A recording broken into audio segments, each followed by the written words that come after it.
Welcome to Thursday, February 19th, 2026. When you or a loved one has suffered serious harm, look to Wyoming's board-certified truck accident lawyer, Grant Lawson, leading the charge for accountability and fighting for safer roads. Don't settle for anything less. Visit truckaccidents.com. What is all that white stuff out there? Well, that's exactly what Klondike here is wondering. He kind of likes looking out. I'm not going out there. Look at that. Well, yes, finally, there's a lot of you that will look out the window this morning and see the white stuff on the ground for the first time in a long time, especially across the plains of Wyoming, across the plains of western Nebraska, as this little storm system, wave number 2, is going to be quite impactful here over the next 24 hours, like it was last night. Last night, quite exciting with some heavy snow bands. We had thunder and lightning with some of the snow, especially over portions of south central, southern, and southeastern areas of Wyoming. The second wave is now going to head out into the plains with snow, wind, and cold. It is going to be as wintry as it's been going back to that middle January Arctic wave that came on through. Temperatures through Saturday are going to be very, very cold, single digits. We've got single digits in a few areas a little below zero this morning in some areas, and expect these cold temperatures to linger. Winter not going to go out yet without a fight. Wave number 3 comes in. Now, it is certainly a much weaker system, mainly with the amount of moisture it has with it. It's got other things going for it, but it just doesn't have the deep moisture that the first two have had. But as I'll show you in a minute, it'll be the cherry on top for the ski areas in Colorado and Utah just in time for the weekend. Now, as we get into the weekend, we're going to see a break in the weather. There's a possible big nor'easter or east coast storm system that might develop while high pressure develops in the west. Then we've got an interesting setup for the western half of the United States towards the middle of next week. It's kind of a unique situation. If you look at it on a weather map, it doesn't look very impressive, but there are some things that could be impactful for the far west, again, mid to late next week. A bit of a different setup. Now, out ahead of the change in the weather, wave number 2, we had a beautiful sunrise along the Front Range and out into the plains with a lot of color in the sky all across the region ahead of the wave. And then the wave started to produce some snow squalls and snow showers late yesterday afternoon and evening, as you can see here near Fountain, Colorado, coming off of Pikes Peak. And then you could really see the skies getting a very angry look as the day progressed yesterday, as that Pacific moisture and instability came in. And boy, there's an awesome photo up in Cody just ahead of the big change. Cody saw a big swing in temperatures yesterday afternoon and last night as that Arctic front pushed on in. And as it reached Casper, the antelope are wondering, what is this white stuff as well? Now, if you want a mouthful to describe what you're seeing there in terms of what those cloud types are, Jan Curtis has put that together for you. So if you find yourself on Jeopardy and they show you this cloud pattern, you know what the answer is. And what's better than that description? Well, a time lapse of what all came together there as snow showers began to develop yesterday afternoon. A lot of instability. Really was more of a March-like system than a February one, as evidenced by the heavier snow bands that developed with the system as it came on through. But we got to go back to early December to see anything like what we've seen like this, especially if you're east of I-25. Nice shot of a northern flicker there, sitting on the park bench in Evanston where they got some snow. And even in Las Vegas, you could look and see snow with this pattern.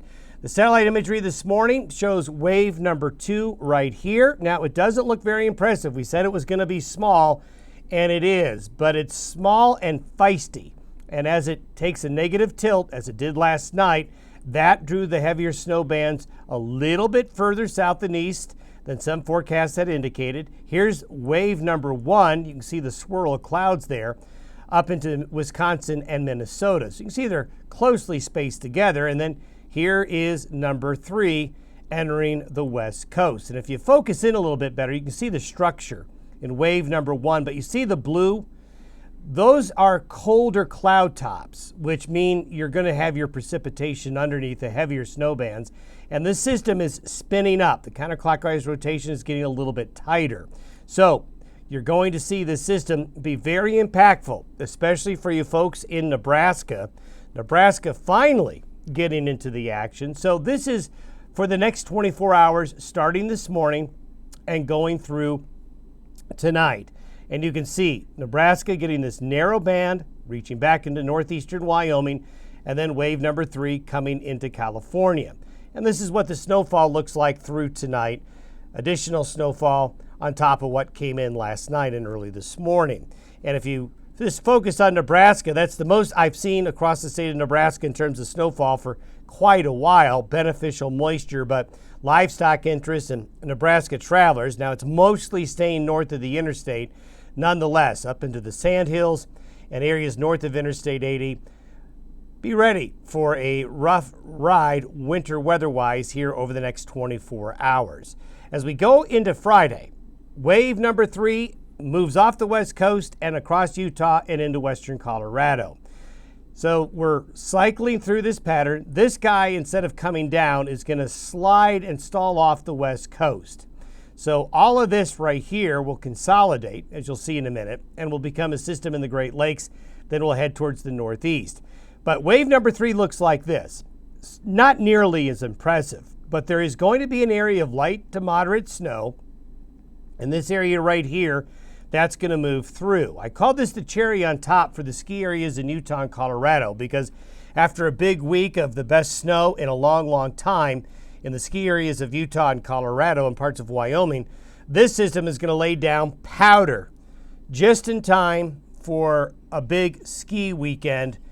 As I mentioned yesterday, go enjoy the snow, but be advised avalanche dangers in Wyoming, Colorado, and Utah will be very elevated this weekend. But you're going to have some fresh snow, some light snow and some icy roads for portions of Kansas, southwest Nebraska, and eastern Colorado Friday and Friday night, out ahead of wave number 3. And this is what wave number 3 looks like with snowfall. Again, focusing mainly on the high country. Temperatures, let's just step through the next 4 days. You can see the temperature anomalies there in the purple. Very, very cold for Montana, parts of Wyoming, and the western Dakotas into Nebraska today. Even back into Las Vegas, even into California. This is Friday's temperature anomalies, Saturday's temperature anomalies. Sunday, you start to see some orange west of the divide. That's the warmer air that's going to spill in early next week. But if you're east of the divide, the cold even holds through the day on Sunday. Now, by Sunday, we see that next low stall off the coast of British Columbia and Washington and Oregon. We see the consolidation of all these waves into a bigger one in the Great Lakes. And so they're all wondering what's going to happen here this latter half of the weekend and into Monday. That could prove to be a travel headache into the northeastern United States. But there's going to be a period Sunday through Tuesday, maybe into Wednesday here in the west, where this high pressure comes in, bringing moderate temperatures and a break in the precipitation. But what happens after this? Well, it looks like an interesting setup, as we mentioned earlier. This is by next Wednesday morning. Now, you may look at this map and say, well, I don't see any lows coming through. I don't see much going on. But a couple of things is that, first of all, we're going to have this next low kind of retrograde and slide off the west coast and a piece of it break off here. Notice there's a lot of the black lines here that are tightly packed together. This means winds aloft are going to be very strong, and they're very strong coming off the Pacific. If you just follow the air, because the air will follow those black contours, it goes out over the water, then it takes moisture off the Pacific and drives it into the Pacific Northwest and the Northern Rockies. Also, notice this little kink right here. Again, the devil's in the details here. You have to kind of get under a microscope sometimes with weather patterns. There's going to be cold air pushing out of south central Canada. At the same time, very strong jet stream winds that are moist will drive off the Pacific. And all this could come together for what could be another atmospheric river event, especially for California, but driving some of that moisture into the Intermountain West. So at 30,000 feet by Wednesday morning, we have a very strong jet stream west to east coming off the waters into the central and northern Rockies. Look at the water. So precipitable water anomalies are off the charts. A lot of water, just like a straw, driving that moisture in. So here you go with the Sierras again. It's a different setup. It's a different setup than what we've just been through. So this is going to drive a lot of moisture into the area, and the integrated vapor transport, which is what we use to show where there's high water content in the upper levels where you can get these atmospheric rivers.